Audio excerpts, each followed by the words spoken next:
Our next speaker today is Cadet Ademola Salami. Come on up, sir. He is a 17 graduate. It took me a second to do the math in my head, but I know you're a sophomore. He's a sophomore. The title of his speech is My Look Inside. My Look Inside, Cadet Salami. Good luck. Good afternoon. So, L is for the way you look at me. O is for the only thing I see. V is very, very extraordinary. E is even more than anything that I'll adore. Love. You see, what is love? I feel like that's an important question in which I have in life, because we all look for our pursuit of happiness, something that we need, something that we want in our lives. If you look at Thomas Jefferson, when you look at it, when he reads in the Declaration of Independence, he says we have the right to the pursuit of happiness. This is important to me. You see, going through my life, I've seen examples of people that have had love or done acts of love, and I never really understood that fully. Not until after Navier. You see, I feel like Navier always does something to a cadet or a freshman in that time, because it opens your perspective of the world, because you see things turn from black and gray to, the most beautiful thing ever. The Knobs this year had their rec day, and they loved it and they enjoyed it, and I was able to enjoy that for the first moment, but I needed more. So I went home last summer and I told my parents, I wanted to be more happy. I wanted to find something to love, something to pursue in my life. And they told me that I had it all along. You see, my family is from West Africa, Nigeria specifically. And because of this, I have a lot of heritage and that in my background. And I really was acceptable of this, and I really enjoyed this a lot. But I never really fully understood it until they were able to sit me down and talk to me about it. In general, love is an important thing. If you think about it, when you read the Bible, it says, "For God so loved the world," John 3:16, that he gave his only begotten Son. He loved the world. Love thy neighbor. These words have love in them because they are important to us. Honor thy mother and father and love them so that you have long days. One of the promises that he puts in the Bible. Why? Because love is important. Love is strong. And we need to understand that. See, my family deriving from Nigeria were hard workers from the beginning. My father's father was a fisherman. With this, he worked to fish on, cultivate the sea, and he became a farmer with that after becoming a fisherman. And even after that, he became a principal because he decided that he wanted to provide for his family, a father that loved his family. My mother, she understood love the most, and I believe, because at the age of 17, she lost her father to a heart attack in her arms. Had to raise 11 siblings by herself. That is love. And to this day, I can call my cousins. I have so many cousins in Nigeria that I'm able to call and interact because of my mother's one love to them. And I'm able to be joyous and acceptable of that.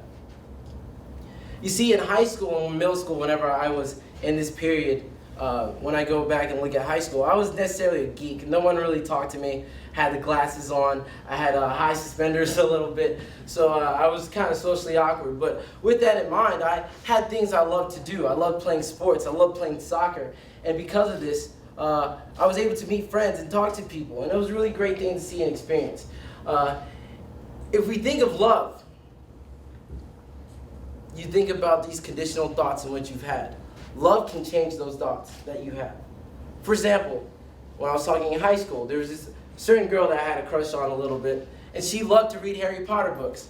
And to be honest with you, I've never read a single Harry Potter book. But if I ever had the time to talk to her, I could tell you about Harry Potter and how she's so amazing. It's the greatest book ever, and I love it so much. Why? Because I wanted to love that person. Love takes your thoughts and makes them better. Martin Luther King says, "Fight hate, not with hate, but with love." You see, in his time coming up, I was not allowed to drink in a fountain because it might have said white, and it was not colored. But he still loved those people. He was able to give speeches upon speeches. I had a dream that one day Little boys and little girls, not little black boys, not little white boys, or little boys and little girls as one. Because love has a universal tone for everybody. We hear stories of people going from World War I to World War II and finding their love on a different side of the world, not being able to speak a single word of the same language, but they found love and they became created heritage in which we have from now on to now on. And it's so amazing. I just want us to understand that love can push us forward more than anything else in the world. It helps us become smarter, more educated, more empathetic, more sympathetic, more able to speak our minds. My mother, when she had breast cancer, she would go through chemotherapy. And what happens when you go through chemo, sometimes you get hot flashes and heat flashes. And there's just times where she would be so much in pain that she would lay on the floor because it was the only thing that was so cold that it could soothe her body. And with this, my brothers and sisters, we would be together, we would sing to her, we would tell her about stories in which these acts that we had as a family. See, my family is love regardless. The five of us are the only people that we have in America and this United States currently, so they are all I got. I don't have family reunions. I'm not able to go to Nigeria as often as I have, but that's all I have to me, and I am able to understand that because I love them, and I will do anything for them, and they will do anything for me. You see, my sister, she works in Egypt, and she builds schools for those in Africa. She goes from Kenya, she goes from these different parts, and she tells me about these children that literally have nothing. No food, barely any water. But they go through day to day, and they survive and they have a smile on their face. And I'm stuck in America with my iPad complaining because my thing's on 0% and I can't charge. But she tells me that they have love because they are grateful for the things they have.